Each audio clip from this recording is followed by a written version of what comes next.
ब्राह्मणाचा बाप ब्राह्मण, मराठ्याचा बाप मराठा, माळ्याचा बाप माळी, कोळ्याचा बाप कोळी, महाराचा बाप महार, मांगाचा बाप मांगच, सगळेच वेगवेगळ्या जातीचे.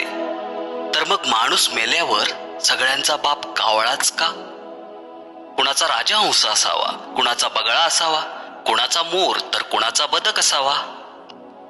जिवंतपणी माणसा माणसात भेदभाव, तर मेल्यावर समानता असे का? कोणी रचला हा ढोंगीपणा? मी छत्रपतींवर कविता लिहिली, लोकांनी मला फोन करून विचारलं, तुम्ही मराठा आहात का?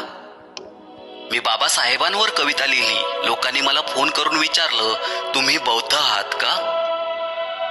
मी फुल्यांवर कविता लिहिली, लोकांनी मला फोन करून विचारलं, तुम्ही माळी आहात का? मी अहिल्यादेवींवर कविता लिहिली, लोकांचा मला फोन आला आणि विचारलं, तुम्ही धनगर आहात का? मी अब्दुल कलामांवर कविता लिहिली, लोकांचा मला फोन आला आणि विचारलं, तुम्ही मुस्लिम आहात का? मी माणसावर कविता लिहिली, मला फोनच आला नाही. वाट पाहतोय, ती माणसे गेली कुठे? माणसाने माणूस मारून फक्त आणि फक्त जातच जिवंत ठेवली आहे.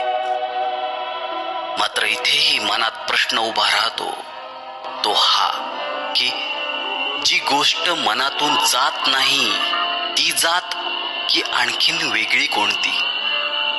सर्वपित्री अमावास्या येईपर्यंत सगळ्यांचा संबोधन व प्रबोधनाचा हिस्सा होऊया. त्याऐवजी एखाद्या गरीब मुलाला अन्न देऊया, पुस्तक देऊया, त्याच्या प्रगतीचा हिस्सा होण्याचा छोटासा प्रयत्न करूया. अन्नाचा काल्पनिक धूर वर पोहोचवून आत्म्यांना खुश करण्यापेक्षा जिवंत असणाऱ्या आत्म्याला वैज्ञानिक प्रगतीची मशाल पेटवूया.